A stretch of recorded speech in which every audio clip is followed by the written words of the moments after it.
13, with the star of Paramount Pictures, Alan Ladd, as Dan Holliday.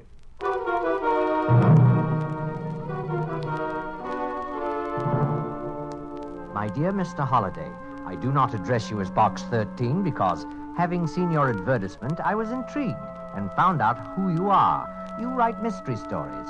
I am a professor of criminology at the university. I think I have something of enormous interest to both of us. The perfect crime. I am going to commit it.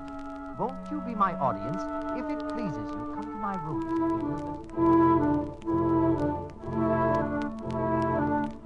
If it pleases you, come to my rooms at the university. Sincerely, Dr. John Dobbs. At first, I wasn't sure whether the letter was on the level or not. Then, when I saw Dr. Dobbs, I was sure it was. And he did commit the perfect crime. Almost.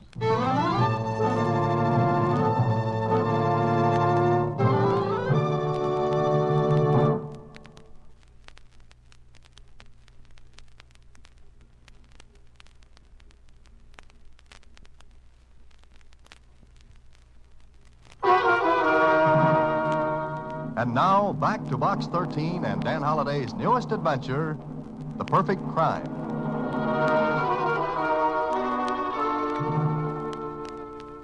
John Dobbs? Dr. John Dobbs. I never heard of him, Mr. Holliday. Oh, here, read this. Who's who in American education? Uh-huh. Our Dr. Dobbs is quite a personage. Dobbs, John H., professor of criminology and abnormal psychology. Author of over 15 volumes on crime and the criminal. That's enough, Susie. And now Dr. Dobbs says he's going to commit the perfect crime.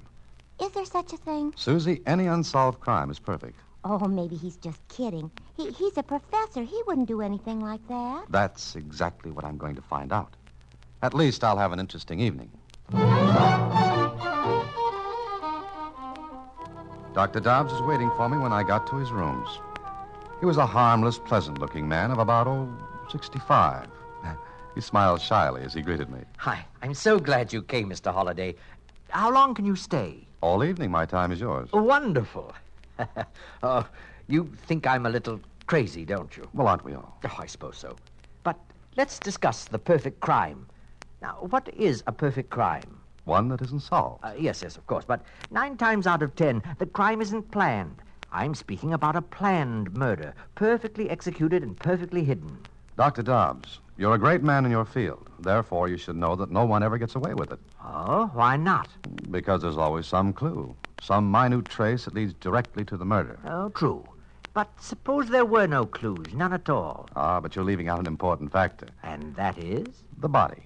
It's hard to get rid of a body. Dr. Crippen was trapped. Trapped because police found the body of his wife in the basement. Yes. But suppose a body could be destroyed altogether. Well, it's never been done. With today's scientific police laboratories, even the tiniest clue can be built up enough to convince a jury. Yes, that's very true. But suppose the body of the murdered person were never found. It always has been. Granted. But suppose it were not. There'd be absolutely no proof of murder. My point exactly. Now, just a minute. First, you have to find a victim. One who isn't even remotely connected with you. Then you have to kill him. Yes, go on. Then, having found your victim and killed him, you have to get rid of his body altogether. Those are the conditions, yes. So, after those conditions were fulfilled, you'd have to escape detection and final punishment. And your argument is that with those conditions, the perfect murder would have been committed. Yes. Suppose I told you I can do it. You're asking me to believe the impossible. First, you're a famous man. It's hardly likely you'd risk everything you've worked for just to satisfy an insane whim. Now, go on. Secondly, I don't believe you're serious. But I am. Mr. Holliday, I'm a very sick man. My doctor gives me 3 months to live. Oh, I'm very sorry. Oh, it's no matter. Perhaps he's wrong. No, I know he's right. Then what does it have to do with what we're talking about? Perhaps nothing, except that I'm very tired. I've spent a lifetime with books and study and students. I'm a crusty old bachelor. I suppose now I want some excitement. Even my name is prosaic. John Dobbs. Dr. Dobbs, I still don't think you're serious. Maybe you're kidding me for some reason I haven't been able to see or even guess at. No, I think I refuse to believe you. What are you laughing at? At what you said. I don't understand. You refuse to believe me. That's right. Is that funny? Yes, because you see, Mr. Holliday, the fact that you refuse to believe me is part of my plan. It makes me even more certain that I can commit the perfect murder and win. Well, I stayed with Dr. Dobbs until after 3 in the morning. We talked. He had a marvelous knowledge of crime, and I left him with a great admiration of his intellect. Then 3 days went by. I heard nothing from him until one day at the office. Hello? Mr. Holliday, please. Dr. Dobbs calling. Oh, just a minute. Mr. Holliday, Dr. Dobbs calling. Oh, okay, thanks. Hello. Mr. Holliday, how are you? I'm fine, and you? Oh, pretty well. You remember our conversation the other night? I certainly do. Why? Would you care to be in on the start of my plan? Now, look, I refuse to take you seriously. That's wonderful. But are you free this afternoon and evening? Oh, yes, why? I want you to fly to Chicago with me. What? Will you? I have the tickets on the plane. You're my guest. But why to Chicago? I'll tell you why when we're on the plane. Will you go with me? Yes. Yes, I think I will.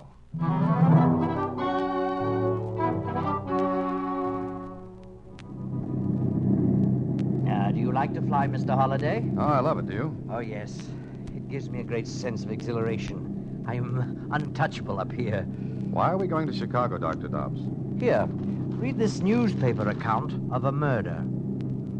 Police are at loss for clues in the Caroline Standish murder case. All leads have come to dead ends, and... Why do you want me to read this, Doctor? Because I'm going to Chicago to confess to the crime. You're what? I'm going to confess that I killed Caroline Standish. I don't believe that. We'll be in Chicago in exactly 1 hour and 20 minutes. Half an hour after we step off this plane, you and I will be at police headquarters, and then you will see. But you couldn't have killed this woman. Oh, yes, I could have. She was killed the day before yesterday. That was Sunday. Sunday's a holiday. It's not too long a plane trip from our city to Chicago, and Caroline Standish is a complete stranger to me. And being a complete stranger, she satisfies the first condition of the victim, that he should not even remotely be connected with him. Exactly. Now, settle back, Mr. Holliday. We'll be in Chicago very soon.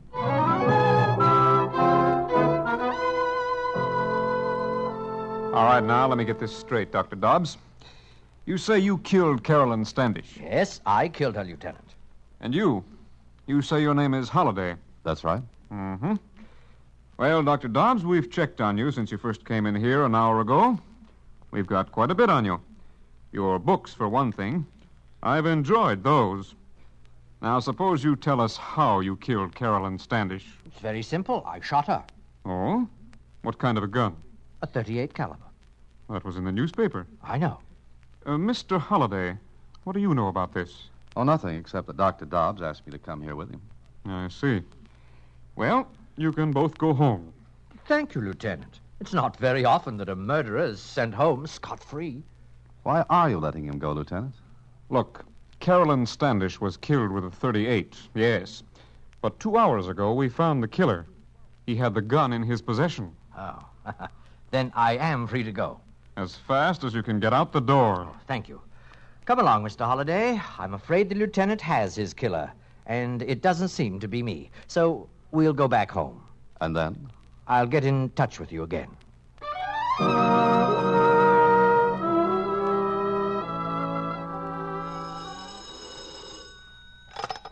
Hello. Mr. Holliday, this is Dr. Dobbs. Oh, you. You don't sound pleased to hear from me. Where are we going this time? So you guessed, eh? Guess? Guessed what? That I'm going to Philadelphia to confess to a murder there. You're going to do what? The same thing I did in Chicago. Will you come along? Oh, no, thank you. Very well, very well. But I'd suggest you keep reading the newspaper. You may see some very startling developments. Goodbye.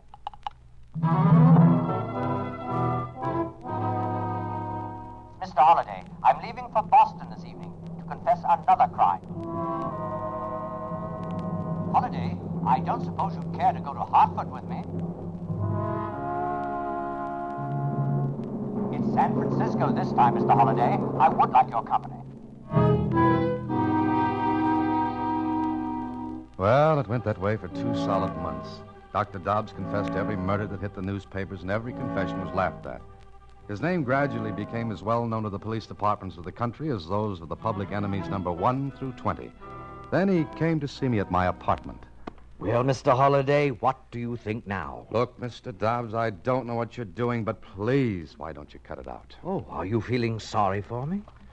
Look, every one of these newspapers has your name in it. You've made a laughingstock of yourself. Oh, does that concern you? Yes, it does. I admire you. I've read your books, and I've talked with you. Why are you so intent on breaking up a brilliant career? Because I intend to go through with what we discussed that first night in my rooms. I don't know whether you're trying to make a fool of me or not, Dr. Dobbs. But I'd rather you didn't count me in on your little escapades. It's no fun committing a perfect crime without an audience. What? I need you, Dan. You're very intelligent. You could appreciate what I'm going to do. Look, Doctor, forget all this and go back to the university. Say you did it as an experiment. Oh, well, I've already been given a vacation from the university. What do you mean? The publicity was bad for the school. The president suggested that perhaps I'd been working too hard and needed a rest. Well, you brought it on yourself. Oh, yes, I know. Now, I want you to do me a favor. What do you want? There's a small city about 300 miles from here. Go there with me. So you can put in another phony confession? No. So I can point out my real victim to you. Say that again. I want to show you my victim, the man I am going to kill, the man whose body will never be found, and the crime to which I am going to confess, this time legitimately. I don't believe you. Please, now go to the town with me. I'm now supposed to be a little cracked. Humor me. And if I do? Well, we'll have a little mental chess game, you and I. I'll give you the opening gambit, murder. From then on, it will be your job to checkmate me. Agreed? All right, Dr. Dobbs. I'll go with you. But this will be the last time. Understand? Yes, I understand. This will be the last time.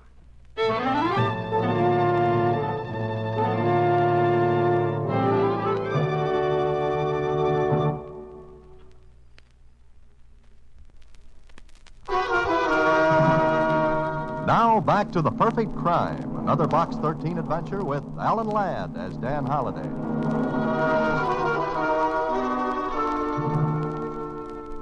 Well, I went with Dr. Dobbs to the small city.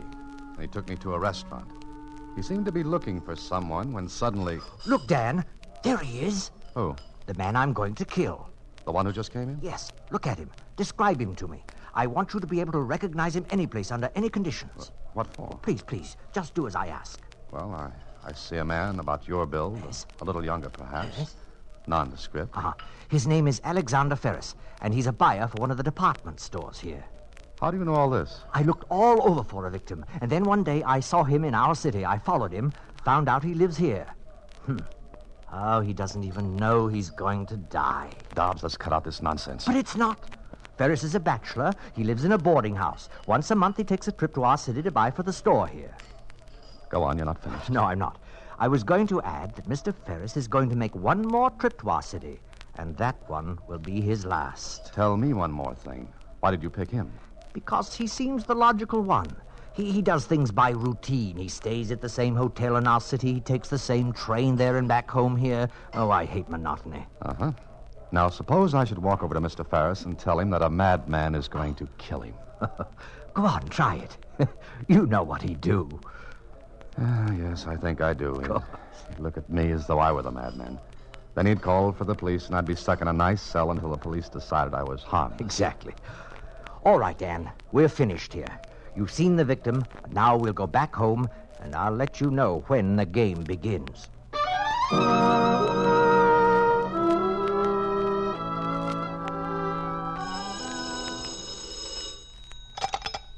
Hello? Mr. Holliday, please. Oh, just a second. Mr. Holliday, it's that man again. Dobbs? Uh-huh. Okay, give me the phone. Here. Hello. Look, Doctor, let's call off this race. I'm getting tired of it. Mr. Holliday, Alexander Ferris leaves his town this afternoon. He will arrive here at 7:30 this evening on the Lakeshore Limited. He will go to the Barrett Hotel. He will never leave there alive. Goodbye. Hello. Hello, Dobbs. Hello. What'd he say this time? Same thing, still hopping on the perfect crime. Do you think he means it? He's got me over a barrel. I don't want to believe him. Sometimes I don't, but... But what? There's something earnest about him when he talks about it. Well, I can't take a chance. I'm going to keep my eyes on Alexander Ferris. I decided to warn Ferris, so that evening I met the Lakeshore Limited. I tried to get to him, but before I could, he hurried into a taxi. I grabbed the first empty cab I could find and went to the Barrett Hotel. Ferris had already registered and was disappearing into an elevator. I ran across the lobby, but the elevator door closed and Ferris was gone. I got his room number, 708. Took an elevator. We were just passing the 5th floor when... Those were shots, and they came from the 7th floor. I missed my guess. I didn't miss it because on the 7th floor... All right, back to your rooms. Go on, everybody. Go on. You too. You're the house detective? Yeah, who are you? My name's Dan Holliday. Did those shots come from this room? Yes, they did. Dobbs. Hello, Dan. What's happened? Look, I'll take care of this. Of course, but the shots came from that room. I know, because my room is next door. You're next door? Yes. Since I left the university, I've been living here. The house detective will verify that. Sure. But that's got nothing to do with this. Hadn't you better get inside the room and see what's happened? This is my job. But since you stuck your nose in, stay right with me. Have you got a pass key? Yep. You can still smell the powder from the shots. Yeah. And where's the guy that came in here?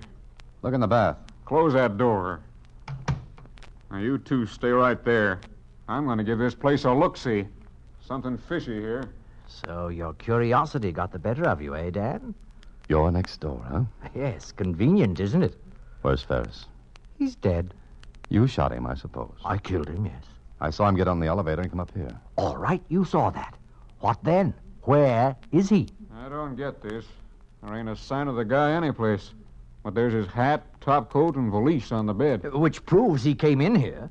The bellboy will verify it if he came in here. All right, let's ask the bellboy. I'm running this until the police get here. Well, by all means, call the police. Dr. Dobbs, would you mind if your room was searched? I was going to suggest it myself.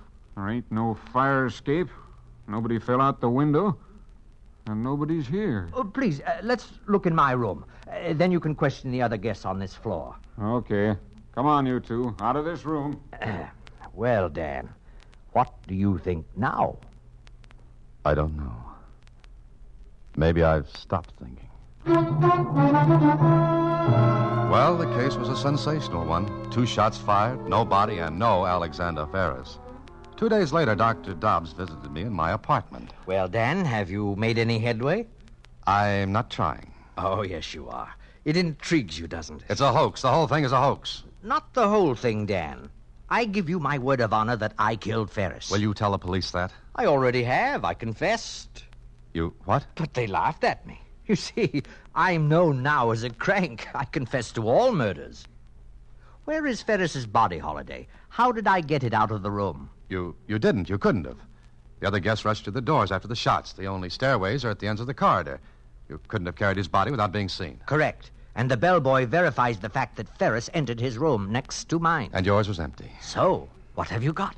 Dobbs, I don't believe you killed Ferris. All right, then where is he? I don't know. So, I fulfilled 2 of the conditions we talked about our first night. Remember what they were? Yes, the victim had to be a stranger to you, and the body had to disappear. And the 3rd condition, I escaped detection and punishment. Dan, why don't you tell the police about me, what you know, what I've told you? They wouldn't believe me. No, they wouldn't.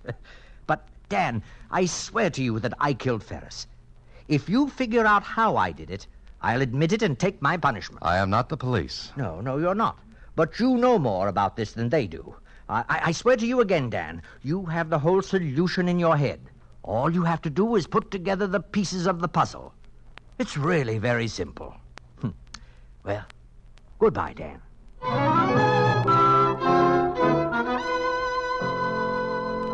Mr. Holliday. Mr. Holliday. Oh, I'm sorry, Susie. I was daydreaming. About Dr. Dobbs? Dobbs. Gee, I think it's some kind of a joke. There just isn't anybody. They've been looking for almost a week now. That's what bothers me. Ferris is missing. He left his hometown, took the train, came here. I saw him, Susie. I saw him then. No Ferris. And the police won't believe Dr. Dobbs. Or me. Kling thinks I'm in the same class as Dobbs. I know. Oh, well, thanks. There's got to be an answer, though. No one, not even an admitted genius such as Dobbs, could kill a man and do away with his body. But there isn't a trace. Look, Dobbs had about 15 seconds to kill Ferris and then hide the body. Yes? What were you going to say? I'm not sure. Dobbs said I had the whole solution in my head. Susie, ever see a magic act? Magic act? Oh, you mean a magician? Sleight of hand? That's right. Sleight of hand, illusions. Now you see it, now you don't. Watch the little lady disappear from under your very eyes. Keep your eye on the magician and miss how the trick is done. I don't know what you're talking about. I'm not sure I do, but I've got an idea. Susie, we're going to send a telegram. Where to? To Alexander Ferris's hometown, to the chief of police. But that's been done. You know that. Sure I do. But the other telegrams were about and concerning Ferris. Well, what's yours going to be? About a perfect stranger.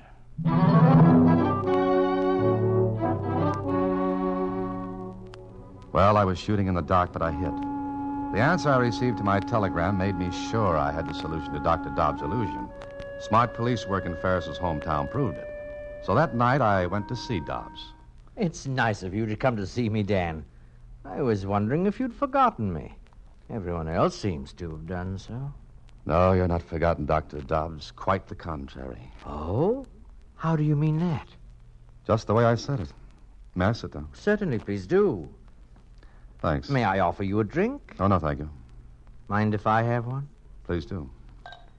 You've come to see me for a very special reason, haven't you? Yes, I have. Read this telegram.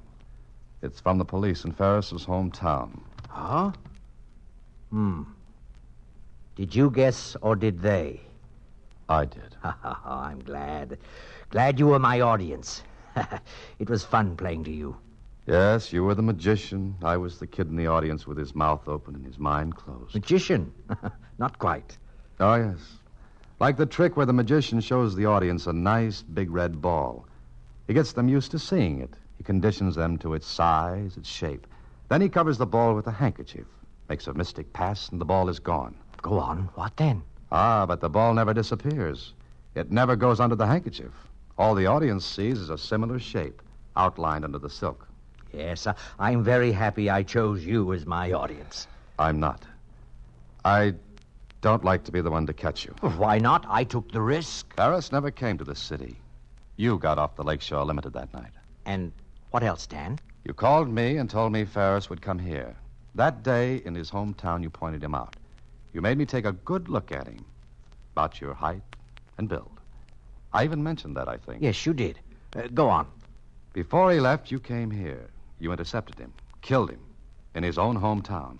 You took his top coat, hat, and valise. Then you dressed him in entirely different clothes, took his body to the freight yards. That telegram from the police there verifies that an unidentified man was found dead. Yes, unidentified because the police weren't anxious to identify that body. But they did this afternoon. Dental work proves the man to be Ferris. You see, Dobbs, there's always a clue. Always. There is no perfect crime. But just a moment. There were 3 conditions to the action of committing a perfect murder. Now, I fulfilled 2. Now the 3rd. I must escape detection and punishment. How is anyone going to prove what you've just said? By your admissions, Dobbs. The police are in the next room and outside in the hall. They've heard every word. Oh. There are still a few things to clean up, but there isn't time, is there? I still have to escape punishment. I'm sorry, but you can't.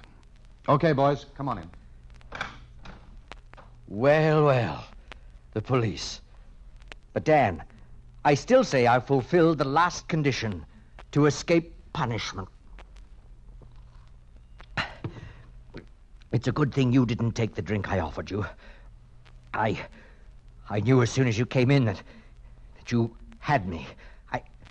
Dan, explain how I did it. It's no fun doing something clever if no one appreciates it. Dobbs. Dr. Dobbs. So long, Dan. Don't forget to explain the rest. It's been a wonderful chess game. Now, checkmate.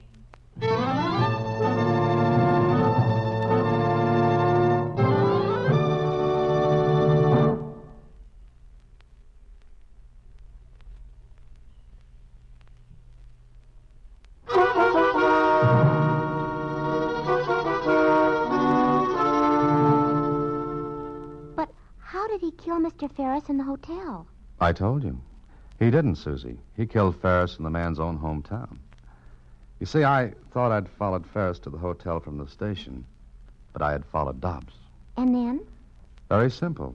Dobbs had reserved a room next to Ferris's.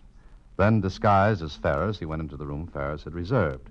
Dobbs took off the top coat, hat, put the valise on the bed, fired 2 shots, blanks, then slipped quickly into his own room. Do you see? Oh, sure. Leaving the other room empty. Right. So everyone was looking in the wrong place for Ferris. Everyone assumed he had really come to this city. Like the old trick with the ball, Susie. You think you see it, but you don't. So you look in the wrong place. Gee, he was really smart, wasn't he? Susie, just remember this. No matter how smart you are, there's always somebody who'll trip you up. Everyone makes mistakes. But Dr. Dobbs didn't. Oh, yes, he did. He made the same mistake I did. He looked in the wrong place. What do you mean? You see, I had to trap him into a confession. He assumed that dental work would identify Ferris's body. But the man found in the freight yards had perfect teeth and no dental work. Good night, Susie. Listen in again next week when, through the courtesy of Paramount Pictures, Alan Ladd stars as Dan Holliday in Box 13. Box 13 is directed by Richard Sandville, and this week's original story was written by Russell Hughes. Original music is composed and conducted by Rudy Schrager, and the part of Susie is played by Sylvia Picker. Vern Karstensen is in charge of production. Box 13 is a Mayfair production from Hollywood. Watch for Alan Ladd in his latest Paramount picture.